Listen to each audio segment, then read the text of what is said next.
जय हिंद दोस्तों। ये अरविंद डेयरी है, कुंजपुरा करनाल में।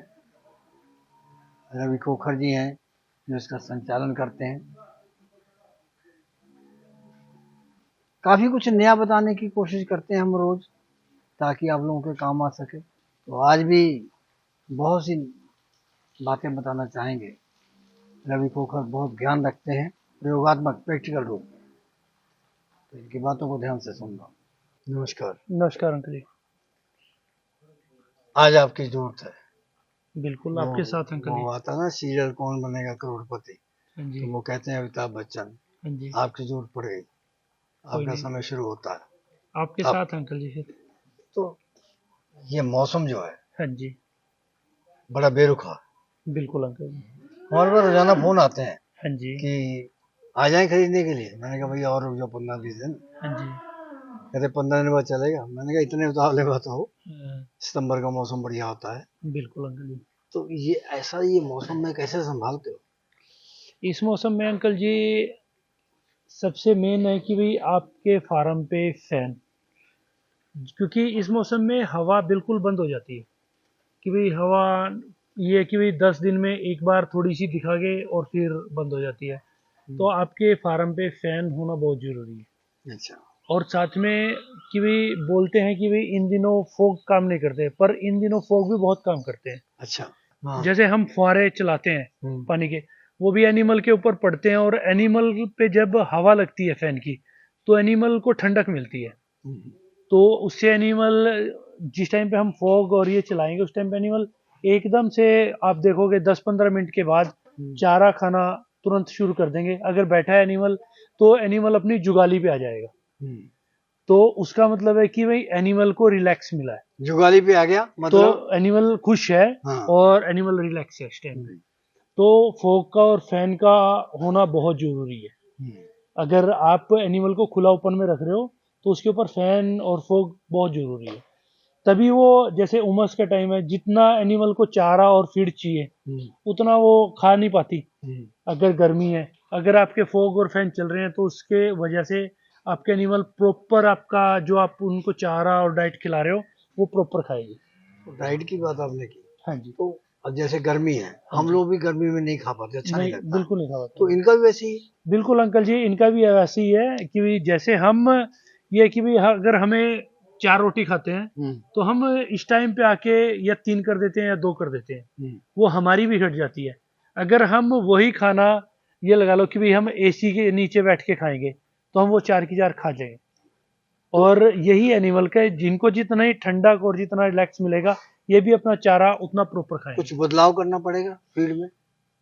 जैसे वो फीड तो दूध और उसके अकॉर्डिंग ही चलनी है अपनी। जैसे अगर आपके एनिमल के नीचे दूध जितना है वो पर किलो के हिसाब से वही 300 ग्राम के हिसाब से फीड जानी है। एक चीज और है, इन दिनों में ज्यादातर पशु जो है ड्राई पे होते हैं। हाँ जी। सही बात। हाँ जी। इन दिन कारण अंकल जी, क्योंकि दूध इन दिनों एनिमल, अगर हम फ्रेश काविंग पे एनिमल है तो वो जितना हमें एनिमल से दूध की उम्मीद रखते हैं उतना दूध हमें मिलता नहीं है। और गर्मी के मौसम में जैसे अगर हमें, हमारे पास कोई गाय ब्याई है वो है, तो वो बीमार होने के चांस भी बढ़ जाते हैं मौसम करके। तो जितने भी डेयरी फार्मर हैं वो अपने सभी एनिमल का जो ब्यात है वो सर्दी का रखते हैं। सर्दी का। हाँ, कम से कम है कि भाई 9वें महीने से काविंग स्टार्टिंग हो जाती है। 9वें महीने के बाद फिर वो पूरे सर्दी, और मार्च अप्रैल में भी अगर हमारी काविंग हो रही है फिर भी कोई दिक्कत नहीं है। जब गर्मी से सर्दी में जाएंगे, हाँ जी, तो वो बदलाव कुछ इनको शरीर परिवर्तन तो नहीं आता? शरीर में भी परिवर्तन आता है। अब आप देखोगे कि भी एनिमल जितने इस मौसम में है वो सभी अपना शरीर, बॉडी स्कोर है वो डाउन किया हुआ है। और इन दिनों में जो ड्राई मैटर की तरफ एनिमल जाएगा तो एनिमल अपने शरीर पे जितनी रिक्वायरमेंट उसकी है वो अपनी फीड और अपना मिनरल विटामिन से, जो हम उनको प्रीमिक्स दे रहे हैं, वो अपना उससे अपने शरीर की पूर्ति करेगा। वो 2-2.5 महीने वो अपने शरीर की पूर्ति करके सर्दी में जाके फिर वो अपना जितना उसे एनिमल को दूध निकालना है वो उतना पूरा दूध निकालेगा। संख्या बड़ी कम आ रही है, दिखाई दे रही है। संख्या अंकल जी एक तो मौसम करके, और दूसरा है कि भाई पीछे कुछ एनिमल सेल कर दिए। सेल कर दिया। हाँ जी। तो आजकल तो ग्राहक कम आता है। हम खुद भी बोलते हैं अंकल जी इन दिनों की भी, जैसे अब 7वां और 8वां महीना, ये 2 महीने आप एनिमल परचेज करने के लिए मत आओ। 2 महीने पक्का, हाँ, चाहे 3 महीने भी लगा लो। वो देखो कस्टमर के ऊपर है, जिसकी अगर ज्यादा जरूरत है कि भाई जिसको जिस फार्म पे यानी कि दूध की इस टाइम पे पूर्ति नहीं हो रही, वो उसी हिसाब से अपना 2 महीने पहले एनिमल ले लो कि भाई ड्राई होके उसके पास तब तक सेट हो जाए, उसी के पास उनकी काविंग होनी चाहिए। इस मौसम में बाहर से एनिमल मत लेके जाओ। और दूसरे कि भाई आप बाहर से एनिमल लेके जा रहे हो तो वो एनिमल उमस वैसे ज्यादा है और ट्रांसपोर्ट की वजह से वो एनिमल 99% है कि भाई बीमार होने के चांस बढ़ जाते हैं। आपका अनुभव है? हाँ जी। तो कोई ऐसे में चलते में हुआ ऐसा कब? ऐसे में हुआ है अंकल जी, अगर हम ये लगा लो कि भाई जैसे कोई किसान बाहर का भी अगर एनिमल लेके जा रहा है ना, तो उसकी छोड़ो, अगर हम यहाँ से कहीं से 20, 30, 50 किलोमीटर हम एनिमल लेके आते हैं ना, तो वो एनिमल स्ट्रेस मान जाता है। अगर किसी एनिमल को 100 किलोमीटर, 200 किलोमीटर, 300 किलोमीटर जाना है, 1400, 1500 किलोमीटर, वो ये ना 1000, 2000 किलोमीटर जाना है, तो आम सी बात है वो एनिमल स्ट्रेस लेगा लेगा लेगा बिल्कुल लेगा अंकल जी। और उसका हमारे मना करने के बाद भी उसका ब्लेम फिर भी हमारे ऊपर ही आता है कि भाई आपने गायें ऐसी दी हैं। हम गायें कभी भी किसी को खराब नहीं देते। ये कोई भी नहीं चाहेगा कि भाई जो किसान किसी के पास से एनिमल लेने आ रहा है वो अपने कस्टमर को एनिमल खराब दे। ये कौन चाहेगा अंकल जी कि भाई अपना कस्टमर कोई खराब करे, अपना व्यवहार कोई खराब करे। हर एक किसान कोई भी है, कोई भी फार्मर है, वो कभी भी अपनी तरफ से एनिमल खराब नहीं देता। वो देखो अपनी आज मैं बाहर से कहीं से एनिमल लेके आ जाऊं और इस मौसम में आके मेरे एनिमल को कुछ हो जाए, मैं अगले किसान को दोष देने थोड़ा जाऊंगा।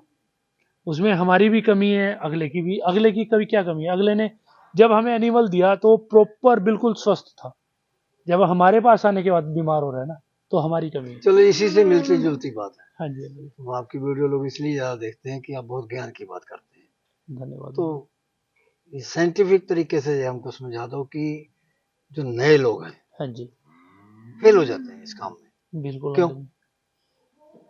उसके कई कारण हैं अंकल जी, एक कारण नहीं है। सबसे पहले तो ब्रीड का। अच्छा। क्योंकि जो नया किसान है वो औरों की बात सुनता है कि भाई 30 लीटर, 40 लीटर, 35 लीटर, ठीक है, और वो आके वही एनिमल मांगता है।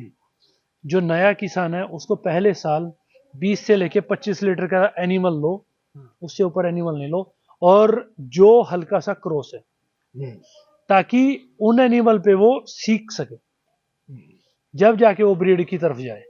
वो सीधा ही अगर ब्रीड की तरफ जा रहा है, ब्रीड में ह्यूमिडिटी पहले ही एनिमल में जाती है, गर्मी ज्यादा मानती है, और जिस तरीके की उसकी बॉडी की रिक्वायरमेंट रहती है वो रिक्वायरमेंट नए फार्मर से पूरी होती नहीं है।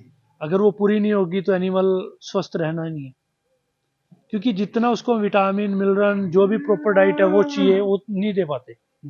तो बीमार एनिमल बीमार हुआ, कमी फिर उस फार्मर की आनी है जिस फार्मर से वो एनिमल लेके गए। आगे बढ़ने से पहले हम फिर यही इसी बात करेंगे कि रिक्वायरमेंट का अंदाजा आप कैसे लगाते हैं? रिक्वायरमेंट का उसकी सबसे बढ़िया तरीका है, आप अपने एनिमल का बॉडी वेट करो। बॉडी वेट करने के बाद जो भी आपका न्यूट्रिशन डॉक्टर है या जो भी आदमी आपके पास फीड देके जाते हैं उनका न्यूट्रिशन डॉक्टर है, आप उनकी सलाह लो कि भाई मेरे एनिमल का 300 किलो वजन है, 400 किलो वजन है, 450 है, उस हिसाब से उस एनिमल की आप डाइट बनवाओ। अच्छा। जो उसकी डॉक्टर डाइट बना के देगा उस डाइट के हिसाब से चलो। आप भी डॉक्टर ही हैं, अगर 3 क्विंटल का है, 3 का, 3.5 का, तो क्या डाइट होनी चाहिए? अगर आपका एनिमल 300 किलो का है और वो एनिमल ड्राई है, जैसे फर्स्ट हीफर है, तो फर्स्ट हीफर है उसको कम से कम है कि भाई सब 2 kg फीड बोलते हैं, कम से कम है कि भाई उसको 3 से 4 किलो फीड चाहिए, अगर वो आपका एनिमल 4-5 महीने का प्रेग्नेंट है। फीडिंग का जो फार्मूला है, 2 से 3 चाहिए, ये तो कुछ परमानेंट भी होगा? ये परमानेंट अंकल जी ये लगा लो कि भाई अगर उसकी बॉडी वेट के हिसाब से ये भी अगर उसकी 350 है ना, तो उसको 3 से 4 किलो फीड चाहिए, अगर वो आपका एनिमल 4 से 5 महीने का प्रेग्नेंट है। 8-9 महीने की ब्यात होती है। हाँ जी, 9 महीने का। 9 महीने का। हाँ जी। तो इसमें जो है अलग अलग बदलेगी? इसमें आपकी फीड चलेगी जैसे अपना स्टार्टिंग में चलेगा आपका, जैसे कारगिल कंपनी का आता है, ड्राई आता है, किसी भी कंपनी का ले लो आप, ड्राई फीड जो भी आता है वो आपका ड्राई फीड चलेगा अपना 7 महीने तक। 7 महीने के बाद कंपनी वाले बोलते हैं ट्रांजिशन फीड चाहिए आपको 1 महीने के लिए, वो 20 25 30 दिन बोलते हैं, पर वो सही पूछो तो 2 महीने चाहिए।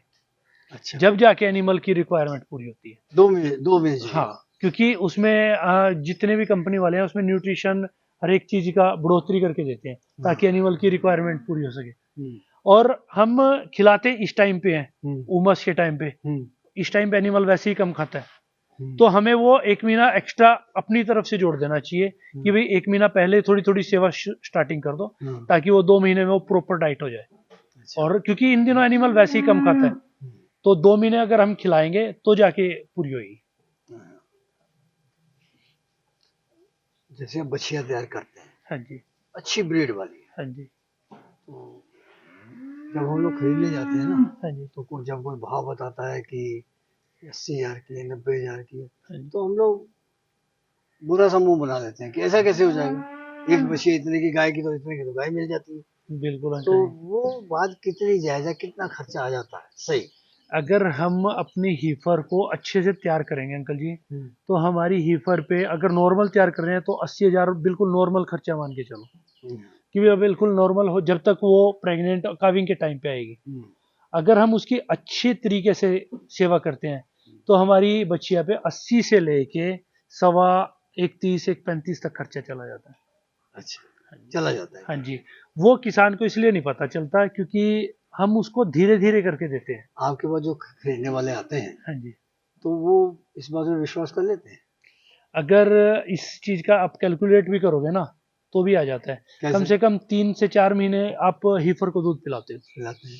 ठीक है, उसका काफ स्टार्टर भी चलता है, ठीक है, उसकी बीच में दवाई बूटी सब कुछ आ जाता है। मैं जैसे डिवार्मिंग भी होगी, अगर कुछ दिक्कत आ गई तो उसके ट्रीटमेंट हो गया। उसके बाद आप उसकी काफ स्टार्टर के बाद आप उसका काफ ग्रोवर चलाओगे, उसकी फीडिंग उसी हिसाब से चलनी है, चारा का और लेबर का और हर एक चीज का अगर आप खर्चा लगा रहे हो तो इतना खर्चा बैठता है। इतना खर्चा दूध ये लगा के चलो अंकल जी कि भाई 40,000 रुपए के करीब तो दूध ही बैठ जाता है। अगर 40,000 4 महीने में इतना खर्चा दूध का रहा है तो बाकी खर्चा और लगा लो। तो अगर आप टोटल खर्चा करोगे तो 80 से लेके 1.35 तक जाएगा। एक हमने ये भी एक थ्योरी थी, कहते हैं ना कि किसान को सरकार जो मदद करती है, जब ऐसे कोई भी मदद करता है तो उसको जाके लास्ट स्टेज पे करती है। जब फसल आ गई है तब इसके ऊपर बोनस दे दो, समर्थन मूल्य दे दो, तो कहते वो बेनिफिशियल नहीं ज्यादा होता है, जबकि उसको पहली स्टेज के ऊपर मदद चाहिए। ये डेयरी में भी है।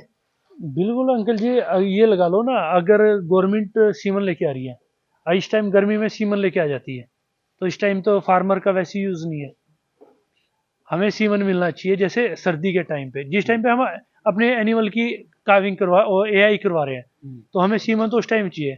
उस टाइम की बजाय कोई आज हमें ला के देगा, उस सीमन का हमें करना क्या है? एक ये वैसे आइडिया दे रहा हूँ, अगर सीमन हमें लगवाना है 2 महीने पहले और सीमन हमें आज मिल रहा है, उस सीमन का हम करेंगे क्या?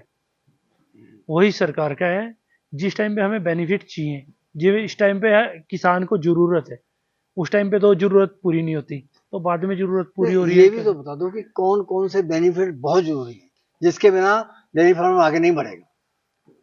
सबसे जरूरी सीमन भी है, और जो जैसे हरियाणा में जो सब्सिडी वगैरह जो गवर्नमेंट दे रही थी, वो सब्सिडियां भी किसान के लिए जरूरी है, क्योंकि उसमें किसान को ये लगा लो कि भाई थोड़ा थोड़ा करके वापस करना पड़ता है। एक किसान है, उसके पास आज की डेट में पैसे नहीं है, गर्मी का टाइम है, दूध वैसे नहीं फार्म पे होता और खर्चा जेब से चलाना पड़ रहा है, वैसे ही नहीं खर्चे पूरे होते। तो अगर इस टाइम पे गवर्नमेंट की सहयोग मिलेगा, आज की डेट में, पिछले गर्मी में हम लगाए, पिछली गर्मी में इन दिनों जो दूध का रेट था वो हमारा 45 से 48 रुपए था आज, और आज की डेट में हमारा 35 से लेके 38 रुपए है। अच्छा, तो पिछले साल गर्मी में ऐसा क्या था और अब की गर्मी में क्या नहीं है? अब की बार गर्मी भी ज्यादा है, उमस भी ज्यादा है, हर एक चीज ज्यादा है, ठीक है, अब की बार बीमारी भी ज्यादा है हर साल से, तो फिर भी गवर्नमेंट का कोई सहयोग नहीं है। इस प्रोग्राम की पेशकारी के पीछे हमारा एक ही मकसद है, वो है किसानों और पशुपालकों की आर्थिक दशा में सुधार लाना, किसान हित सरकारी और गैर सरकारी योजनाओं की जानकारी देना और किसानों को जागरूक करना। हमारे किसान भाई और पशुपालक भाई किसी तरह की खाद्य सामग्री या पशुधन की अगर खरीद करते हैं, जब बिक्री करते हैं, तो उनको ये पूरी सावधानी पूर्वक करना चाहिए। किसी तरह की खरीद फरोख्त संबंधी या किसी प्रकार की विवाद से हमारा कोई संबंध नहीं है और ना ही हम किसी तरह की जिम्मेदारी लेते हैं। धन्यवाद।